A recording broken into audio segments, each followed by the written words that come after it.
So far, we have discussed the force on the magnetic field on the charged particle. Okay. Now, we will extend this idea to the force of the magnetic field on the charged particle that move in a while, or we will discuss about the magnetic force acting on a current carrying conductor. Okay. We know that when we let the charge move in a wire or in a conductor, we produce or we create the electric current. Okay. By definition, we say that the electric current I is equal to delta Q over delta T, where delta Q is the number of charge that pass through an area during the time delta T. Okay, this is the definition of the electric charge. Okay, if we look at an individual or single charge that move in a wire, we can see that the magnetic force is equal to Q V VD cross B. Now, VD is the average velocity of the charge inside the conductor. Okay, when the charge moves inside the conductor due to the electric current, the charge will move with the average velocity, okay, which we call the drift velocity.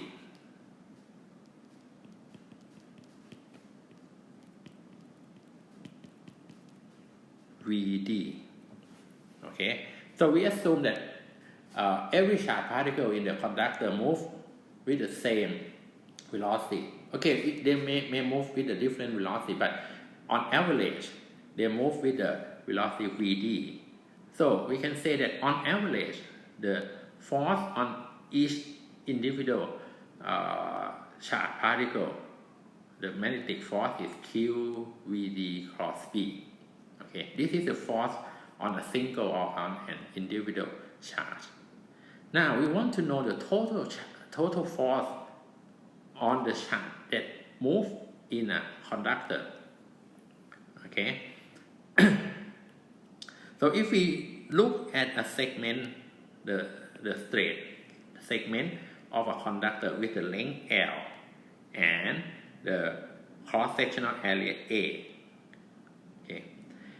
We know that if the charge density in this conductor is N, okay, so the total charge in this region is QNAL.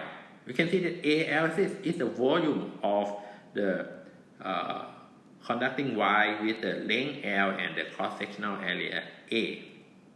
And N is the number density. It means that it's a number of the charge per unit volume. So N times AL is the number of the charge in this area. And then we multiply by the charge of N, of a particle, of an individual particle. So we have the total charge in this region of the conducting wire as a QNAL. And all of these charges on average move with the same velocity VD. So we must have that the total force on this charge is the total charge times V cross B. Okay, this is the total charge in this region. V is the average velocity and B is the magnetic field. Okay, so the total force is QNAL VD cross B. But we also know that we can write down the electric current I as NQVDA. Okay, NQVDA. This formula comes from the fact that we may write this as a NQA dx delta x over delta t. Okay, delta x is the distance that the charge can move on average in the time delta t, and we can see that A delta x is a volume of the region that charge move in time delta t. Okay, so NQA dx is equal to delta q, which means that the charge that move pass to the cross-sectional area. Okay, I may just change to variable a little bit to make this as the maybe right capital Q, because to be different with the charge of a single particle. So we have that this is the delta Q over delta T, which is the electric current, right? So when we put this into this equation, we can write VD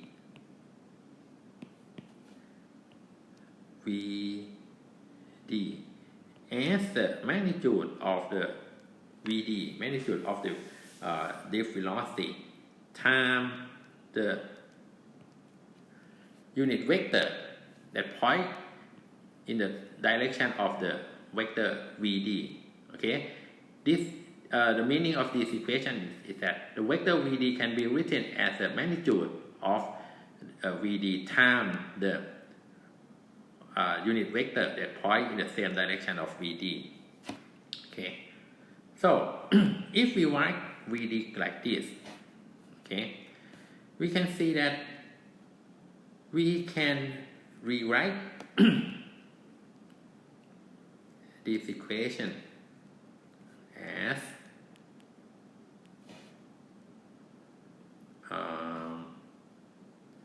Q N A VD L unit vector VD cross B. Right? We can write like this. Okay? And we know that from this relation that QNA-VD or NQ-VDA is a I, the electric current. Now we will define this vector L times unit vector VD as a vector L. Okay? Vector L here is a vector that point at the same direction of the electric current, because the electric current point at the same direction of the VD, right? Because the electric current comes from the charge that's moving in the direction of VD.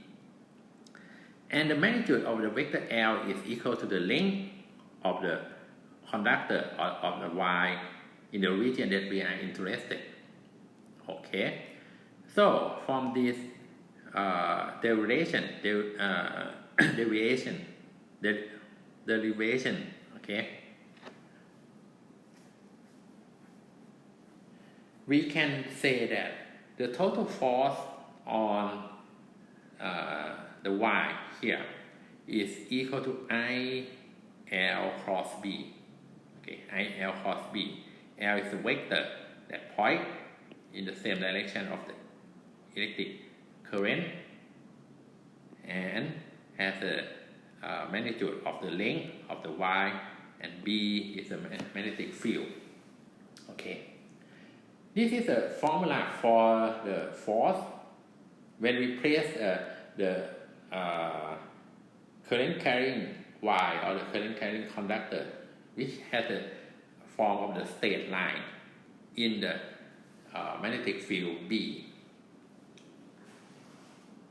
In general, if the conductor are not a straight line like this, if it's a curved line, how can we calculate the total force on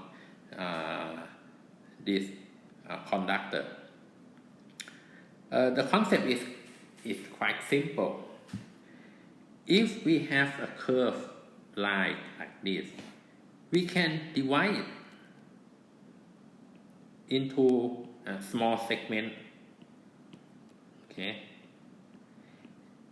And when the segment is small enough, we can approximate that each segment are straight line. Okay.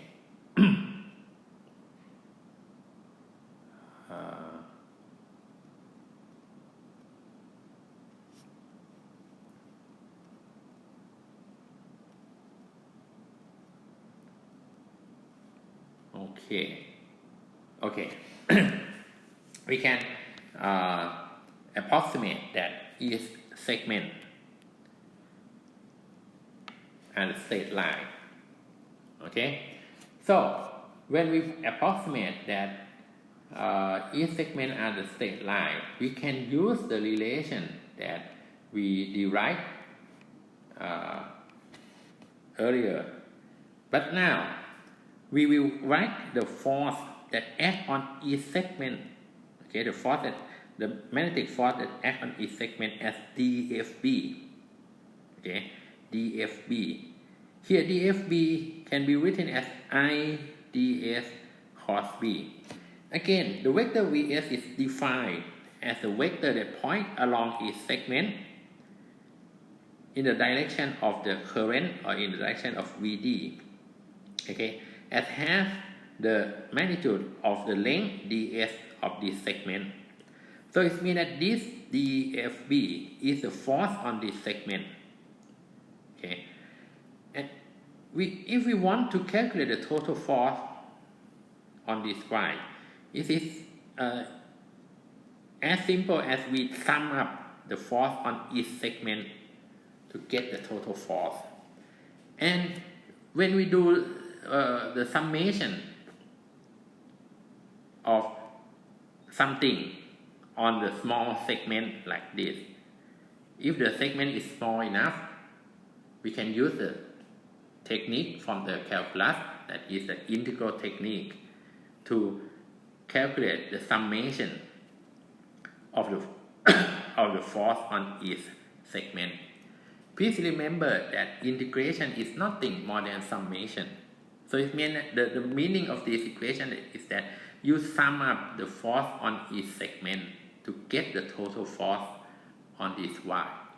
So we will have that FB is equal to I integral of ds cos B. In fact, I is inside the integral sign, but throughout the Y here, I is a constant. Okay, because of conservation of the charge, we must have the same current on every segment. So we can say that I is a constant, so we can move I out of the integral sign here to get the formula of the force on the Y as a FB equal to I integral of ds cos B.